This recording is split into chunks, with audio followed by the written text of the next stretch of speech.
শাপলা বিল শুধু একটি নাম নয়, একটি বিকেল, এক টুকরো স্বপ্ন, সবুজের গায়ে লাল আর সাদা শাপলার উড়ে বেড়ানো রঙিন গল্প।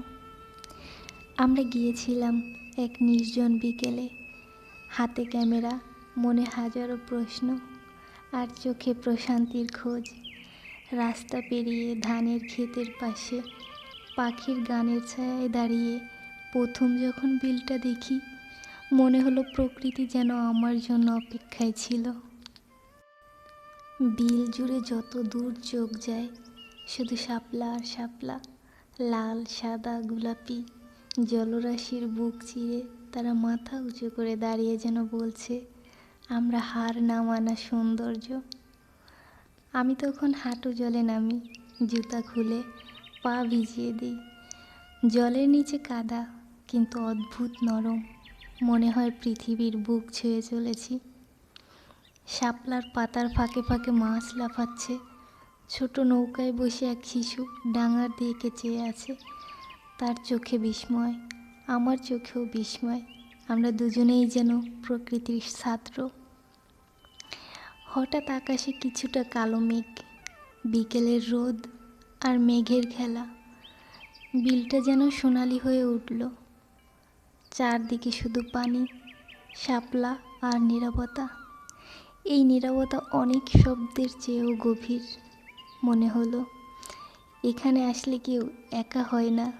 প্রকৃতি কথা বলে, মন বোঝে, চোখে শান্তি ঢেলে দেয়। একটি মুহূর্তে আমি চোখ বন্ধ করি, ভিজে শরীর, কাদা মাখা পা, তবুও মনে হয় এই জায়গাটা আমাকে গ্রহণ করে নিয়েছে। এই বিল আমাকে মাফ করে দিয়েছে। যে মানুষ শহরের ব্যস্ততা ভুলে একটুখানি নিঃশ্বাস নিতে চায়, তার জন্য শাপলা বিল এক আশীর্বাদ।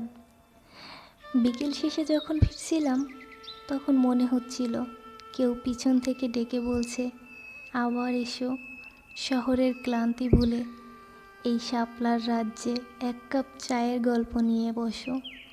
এটাই ছিল শাপলা বিল বিকেলের গল্প।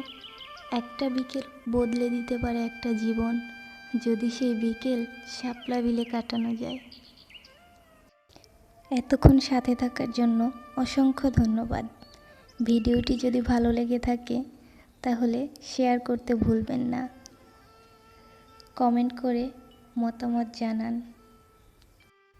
এরকম আরও ভিডিও পেতে চ্যানেলটি সাবস্ক্রাইব করে রাখুন।